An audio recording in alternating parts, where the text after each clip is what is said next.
बिस्मिल्लाहिर्रहमानिर्रहीम। अस्सलाम वालेकुम। कैसी है मेरी यूट्यूब फैमिली।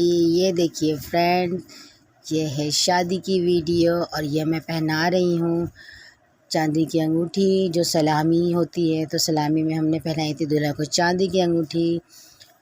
और आप लोग वीडियो देख के माशाल्लाह का कमेंट ज़रूर कीजिएगा। ये है मेरी भतीजी, माशाल्लाह मेरी बेटियों की तरह है। मैंने अपनी बेटी की तरह इसको पाला है। बहुत माशाल्लाह प्यारी है। हमने आपको कहा था ना कि हम इनकी शादी की वीडियो आपको दिखाएंगे, तो देख लिए। और जो भी देखे वो माशाल्लाह का कमेंट्स लाजमी करे। अल्लाह ताला नसीब बहुत अच्छा करे।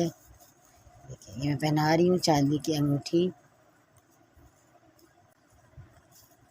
अल्लाह ताला इनको खुश रखे, आबाद रखे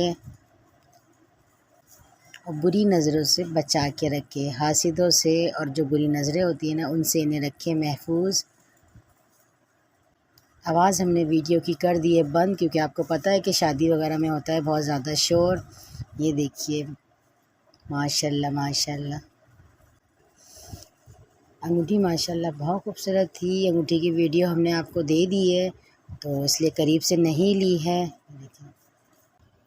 माशाल्लाह से बहुत हसीन लग रहे थे दोनों। चलें आप देखिए वीडियो और हमें दीजिए इजाज़त। अपना रखिएगा ख्याल और दुआओं में रखिएगा हमें याद। खुश रहें, अपनों में रहें और अपनों का रखें बहुत ज़्यादा ख्याल। अल्लाह हाफिज़। और माशाल्लाह सुभान अल्लाह ज़रूर कहिएगा इस नए जोड़े को और दीजिएगा बहुत सारी दुआएं।